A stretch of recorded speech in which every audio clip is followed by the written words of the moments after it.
नमस्कार। घटना चक्र बुक वीडियो के इस शैक्षणिक मंच पर आपका स्वागत है। हमारा उद्देश्य है ज्ञान को सरल, स्पष्ट और सुलभ रूप में आप तक पहुंचाना। आइए आरंभ करते हैं अध्ययन और सफलता की इस यात्रा को। क्या आप जानते हैं कि भारतीय संविधान में एक ऐसी चीज है जिसे अक्सर इसकी अंतरात्मा कहा जाता है? जी हां, आज हम बात करने वाले हैं राज्य की नीति के निदेशक तत्वों के बारे में। वो सिद्धांत जो भारत की दिशा और दशा तय करते हैं। लेकिन आगे बढ़ने से पहले जरा इस सवाल के बारे में सोचिए। क्या ऐसा हो सकता है कि संविधान में कुछ सिद्धांत हों जो देश चलाने के लिए बेहद जरूरी हों, लेकिन अगर सरकार उन्हें ना माने तो कोई उन्हें अदालत में नहीं ले जा सकता? सुनने में अजीब लगता है ना? यही विरोधाभास इन निदेशक तत्वों का सार है। तो चलिए इस दिलचस्प पहेली की परतों को खोलते हैं। सबसे पहले सबसे बुनियादी सवाल, आखिर ये निदेशक तत्व या डायरेक्टिव प्रिंसिपल्स हैं क्या? बहुत सीधे शब्दों में कहें तो ये संविधान की तरफ से सरकार के लिए दिए गए निर्देश हैं। ये कोई पत्थर की लकीर वाले कानून नहीं है, बल्कि एक नैतिक कंपास की तरह है। जब भी कोई नया कानून या पॉलिसी बनती है तो ये सिद्धांत याद दिलाते हैं कि देश को किस दिशा में जाना है। इनकी दो खास बातें हैं। एक, ये संविधान के भाग 4 यानी पार्ट 4 में मिलते हैं, और दूसरी जो ज्यादा जरूरी है वो ये कि ये एक बहुत बड़े सपने की बात करते हैं। सिर्फ राजनीतिक लोकतंत्र नहीं, बल्कि सामाजिक और आर्थिक लोकतंत्र। मतलब एक ऐसा भारत जहां सबको सिर्फ वोट देने का हक ना हो, बल्कि एक बेहतर जिंदगी जीने का, बराबरी का मौका भी मिले। चलिए अब उसी विरोधाभास पर लौटते हैं जहां से हमने बात शुरू की थी। ये सिद्धांत एक ही समय में इतने शक्तिशाली और फिर भी अपरिवर्तनीय कैसे हो सकते हैं? यहां एक बड़ा ही दिलचस्प तनाव देखने को मिलता है। एक तरफ तो संविधान कहता है कि ये सिद्धांत देश चलाने के लिए मौलिक हैं, मतलब एकदम जरूरी। लेकिन फिर दूसरी ही तरफ वही संविधान ये भी कहता है कि इन्हें किसी भी अदालत में लागू नहीं करवाया जा सकता। है ना ये पहेली जैसी बात?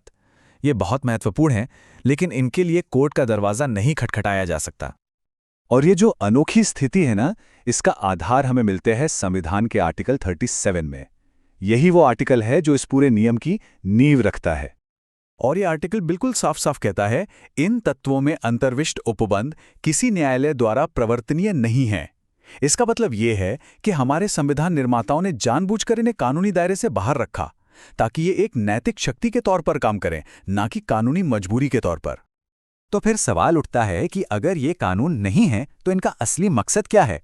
ये सारे निर्देश हमें किस बड़ी तस्वीर की तरफ ले जाते हैं? इनका एक ही बड़ा लक्ष्य है, भारत को एक कल्याणकारी राज्य यानी एक वेलफेयर स्टेट बनाना। अब ये वेलफेयर स्टेट क्या होता है? ये एक ऐसा राज्य है जो सिर्फ लॉ एंड ऑर्डर मेंटेन करने वाले रेफरी की तरह नहीं, बल्कि एक कोच की तरह काम करता है, जो अपने नागरिकों की भलाई के लिए, उनकी शिक्षा, सेहत और बेहतर जीवन के लिए सक्रिय रूप से काम करता है। और एक और दिलचस्प बात, ये जो कल्याणकारी राज्य का आइडिया है, ये संविधान में दो जगह मिलता है। एक तो प्रस्तावना में और दूसरा इन निदेशक तत्वों में। लेकिन अगर कभी ये सवाल आए कि इन दोनों में से इसका मुख्य स्रोत कौन सा है, तो सही जवाब होगा निदेशक तत्व, क्योंकि यही वो हिस्सा है जो इस आइडिया को विस्तार से समझाता है। तो अब आते हैं सबसे अहम सवाल पर। अगर इन सिद्धांतों को कोर्ट में लागू नहीं किया जा सकता, तो फिर ये असलियत में प्रैक्टिकली काम कैसे करते हैं? शासन पर इनका असर कैसे पड़ता है? इसे समझने का सबसे अच्छा तरीका है कि इन्हें एक गाइडिंग स्टार या ध्रुव तारे की तरह देखा जाए। ये कानून बनाने वालों को हमेशा सही रास्ता दिखाते हैं। ये याद दिलाते रहते हैं कि हर कानून का अंतिम लक्ष्य आम लोगों की भलाई ही होना चाहिए। तो देखिए, इनका असर कई लेवल पर होता है। ये कानून बनाने की पूरी प्रक्रिया को प्रभावित करते हैं। ये हमारी विधायिका यानी संसद और विधानसभाओं को दिशा दिखाते हैं। ये हमारी कार्यपालिका यानी सरकार को भी निर्देश देते हैं। और इन सब के जरिए ये एक अच्छे शासन, एक गुड गवर्नेंस की नींव रखते हैं।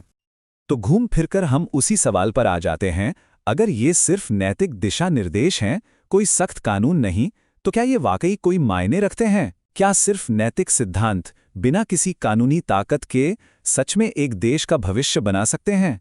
ये एक बड़ा सवाल है जिस पर सोचना जरूरी है।